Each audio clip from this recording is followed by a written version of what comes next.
نحمده ونصلي على رسوله الكريم اما بعد. محترم سامعین، السلام علیکم ورحمۃ اللہ وبرکاتہ. آج کا حلقہ جس صحابی رسول صلی اللہ علیہ وسلم کے متعلق ہے وہ صرف صحابی رسول ہی نہیں، فارسو رسول بھی ہیں، یعنی رسول اللہ صلی اللہ علیہ وسلم کے شاہ سوار. جب تک زندہ رہے اسلام اور نبی اسلام علیہ الصلوۃ والسلام کے لیے جان ہتھیلی پہ لیے رکھی اور غزوات میں حضور علیہ السلام کے ساتھ برابر شریک رہے.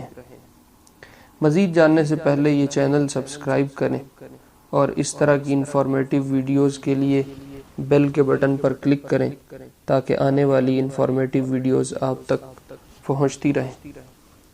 آج کی شخصیت کا نام محرز بن نضلہ رضی اللہ عنہ ہے، جو اخرم اسدی کے لقب سے حلقہ اصحاب رسول صلی اللہ علیہ وسلم میں مشہور ہیں. والد کا نام نضلہ بن عبداللہ تھا، جو قبیلہ دودان بن اسد سے تعلق رکھتے ہیں. اسی نسبت سے انہیں اسدی کہا جاتا ہے. ایام جاہلیت میں یہ قبیلہ بنو عبد شمس کے حلیف تھے. اخرم رضی اللہ عنہ کے اسلام قبول کرنے کا زمانہ کتب سیرت میں متعین نہیں ہے، البتہ یہ سابقین الاولین میں سے ہیں. مکہ سے ہجرت کر کے بنو دودان کے ساتھ مدینہ پہنچے تھے تو انصار کے قبیلہ بنو عبد الاشہل نے اس قبیلے کو اپنا حلیف بنا لیا تھا. سامعین، حلیف بنانے کا مطلب ہوتا ہے کہ ایک قبیلہ دوسرے قبیلے سے اچھے برے حالات میں ساتھ دینے کا ایگریمنٹ کر لے کہ یہ ایک دوسرے کی سپورٹ میں رہیں گے. مدینہ میں جب حضور علیہ السلام نے ایک مہاجر اور ایک انصاری کو بھائی بھائی بنایا تو اخرم رضی اللہ عنہ کو عمار بن حزم رضی اللہ عنہ کا بھائی بنایا گیا تھا. غزوہ بدر، احد، خندق میں خوب جانثاری اور شجاعت کے ساتھ شرکت کی ہے، لیکن ان کی سب سے شاندار شرکت غزوہ ذی قرد کی ہے، جس کو غزوۃ الغابہ بھی کہا جاتا ہے. یہ غزوہ ہجرت کے بعد چھٹے سال میں صلح حدیبیہ سے پہلے پیش آیا. خود اخرم رضی اللہ عنہ نے روایت کیا ہے کہ انہوں نے غزوہ ذی قرد سے کچھ پہلے خواب دیکھا کہ آسمان کی چھت پھٹی یہاں تک کہ میں اس میں داخل ہو گیا اور 7ویں آسمان تک پہنچ گیا، پھر سدرۃ المنتہا تک پہنچا تو مجھ سے کہا گیا کہ یہ تمہاری منزل ہے.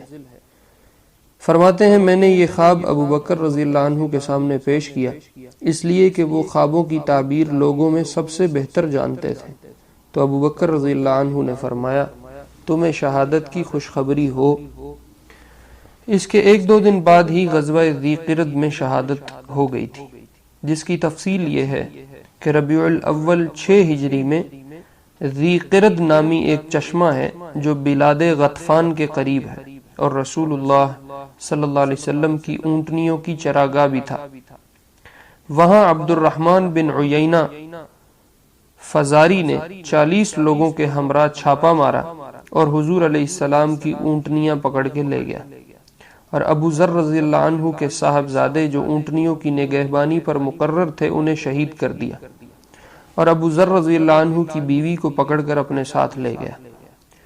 سلمہ بن اکوع رضی اللہ عنہ جو بہت کم سن تھے اور انتہائی جری اور شجاع تھے، وہ اطلاع ملتے ہی تعاقب میں روانہ ہو گئے اور ایک ٹیلے پر چڑھ کر وا صباحا کے 3 دفعہ نعرے لگائے جو سارے مدینہ والوں نے سنے، جس میں وہ مدینہ والوں کو اپنی مدد کے لیے پکار رہے تھے. ان کے جانے کے بعد رسول اللہ صلی اللہ علیہ وسلم نے 5 یا 700 افراد پر مشتمل ایک لشکر روانہ کیا. اس لشکر کی روانگی سے پہلے سلمہ بن اکوع رضی اللہ عنہ کی مدد کے لیے فی الفور چند سوار آپ علیہ الصلوۃ والسلام نے روانہ فرمائے.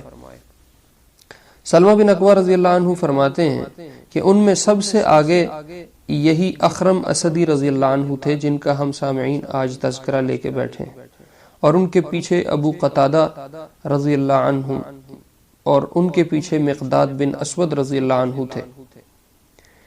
یہ فرماتے ہیں میں نے اخرم کے گھوڑے کی لگام پکڑ لی اور میں نے ان سے کہا کہ اکیلے نہ جاؤ، کہیں تم کو مار نہ ڈالیں۔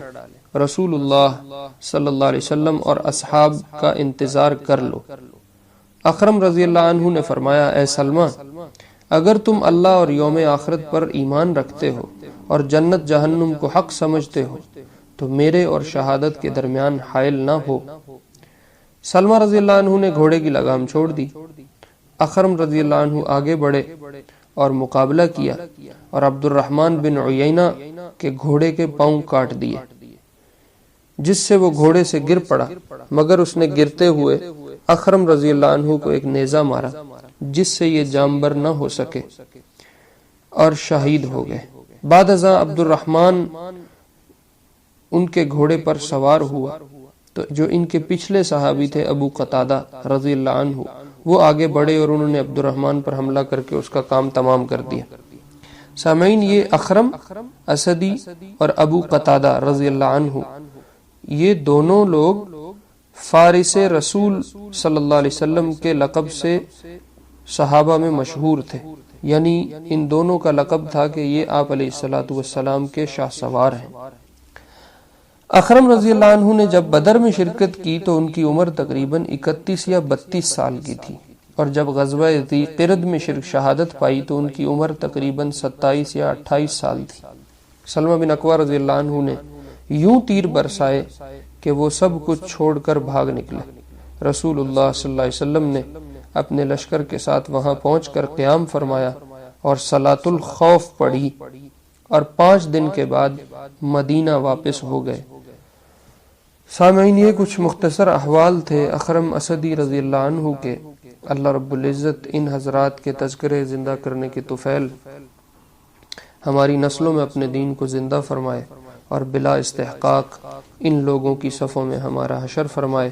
وآخر دعوانا ان الحمد للہ رب العالمین۔ قدوة للسالك أقمار ليل حالك، هم قدوة للسالك أقمار ليل حالك، تنجي من المهالك، وهم منارات الوفا، تنجي من المهالك، وهم منارات الوفا.